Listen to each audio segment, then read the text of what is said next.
G'day guys, welcome to our weekly wrap discussing our youth league women here. Some massive games and some excellent performances here. So we'll get stuck right into it. Kilsyth unable to get it done at home against Diamond Valley, 61-94. Diamond Valley are finding form late as the season comes to a close. Wardley with a very nice 26 points, shooting 5 from 8 from 3-point land. Mark. Yeah, Diamond Valley were fantastic in this one, and a little bit of a concern for Kilsyth at this stage of the season. So they'll hope they can get it back on track shortly. We move on to the next game. Bendigo 80 defeat Hume 49. Yeah, very big game. Lavinia Cox continues to just shine and get it done across the stat sheet with her 22 points here with 5 rebounds. Very comfortable win for Bendigo there.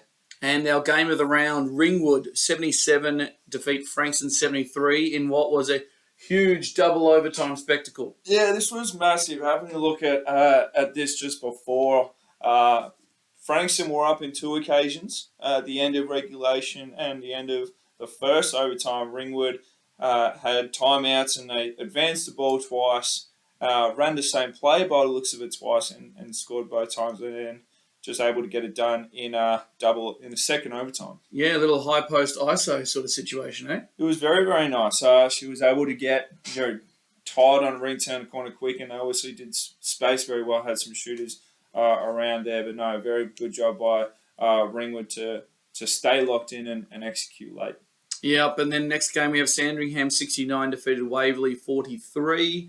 Altona, huge win, 96 over Nunawading 52. Yeah, Scabrieras with a comfortable 23-point performance there. Altona went 2-0 for the weekend, so very comfortable for them as they beat Ballarat 91-43 as well.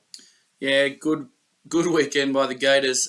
Casey get a really good win, 73 over Kilsyth 62. Yeah, Kilsyth struggled this weekend, going 0-2. Kyra Webb coming off a very nice 18s campaign, came back and had 27 to go with her, 9 rebounds. Very good win there. And Knox 82, a big win over Dandenong 63. Yeah, I believe it was Koopmans off the bench with 22 points. Very good by them as they sort of try and stay competitive as the end of their season comes. Yep, and final game for VYC women, we had Melbourne 70 defeat Keilor 54. Before we go to the Youth League 1 women, which we opened with a big 20-point win by Camberwell over Geelong United. Yeah, Smith had a very nice week, and I believe we see her on the starting 5 with an excellent average of 12 points to go with her 22 rebounds in this performance. I think she backed it up with pretty much the exact same on the Sunday. Yeah, she's just got not necessarily that much tall in opposition, but she's certainly her arms. You got that extra reach, which gets it done. And next game we had Pakenham 65 with a good win over Craigieburn 48. Yeah, Hayley Letts with the 14 points to go with her double 12 rebounds. Very good by Pakenham there. Craigieburn just unable to sort of find some scoring power. Camberwell go 2-0 on the weekend with a 67-57 win over Sunbury in what was a physical encounter. And then we have Bulleen 65 with a tight win over Coburg 61. Yeah, Talia Leeson with her 26 points to go with a big 5 steals here. So I think Coburg just maybe slipped up in a few occasions and just didn't value the ball, which if they did, it might have been a very different outcome there. But no, Coburg, doing a pretty good job here moving up after their championship in Youth League 2.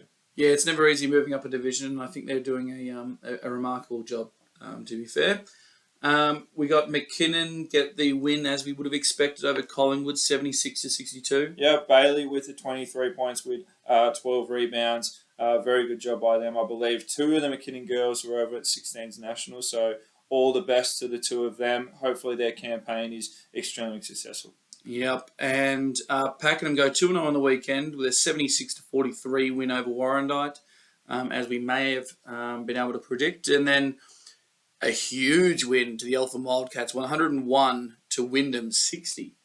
Yeah, Weedle with 24 points and 12 rebounds. Mountford with 25. Probably not quite the result we were expecting. I would have thought Widner would have been a little bit more competitive here, but no, Eltham continued just to be the absolute dominant team in this division. Yeah, and I think we've seen Wyndham hit some really good form, but I believe they may have had a clash, which meant some of their stronger players were sitting on the bench of the Championship women's team. Absolutely right. Well, Eltham without Lillian Moore as well, whether that made a difference, it could have been a little bit more concerning for Wyndham if she did play. Yeah, exactly.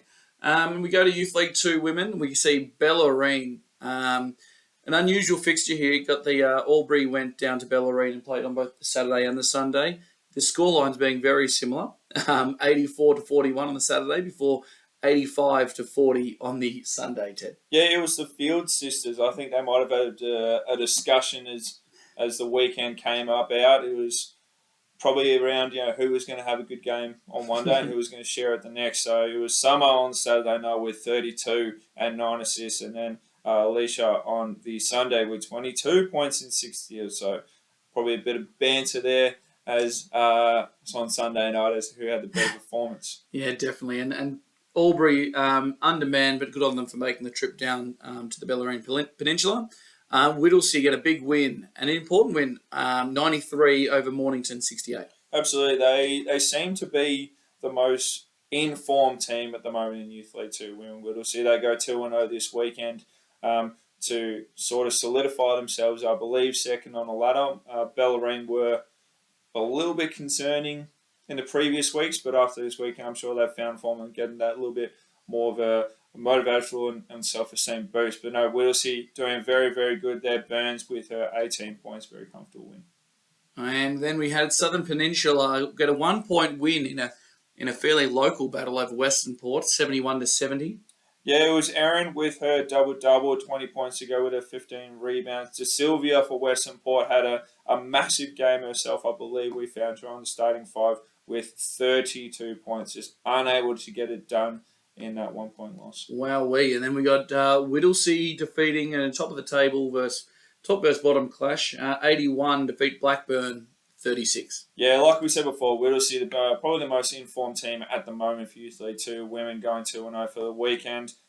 Defense was a huge focus for them in this, or whether Blackburn were just unable to find the bottom of the basket and just didn't quite have the scoring power there, but they kept under 10 points for 3 of the 4 quarters there. So kudos to Whittlesea for holding this team down. Bit of work to do there for Blackburn as towards the end of the season. Absolutely. Look, that'll be all for us today, guys. Keep it locked to Big V. We'll speak to you soon.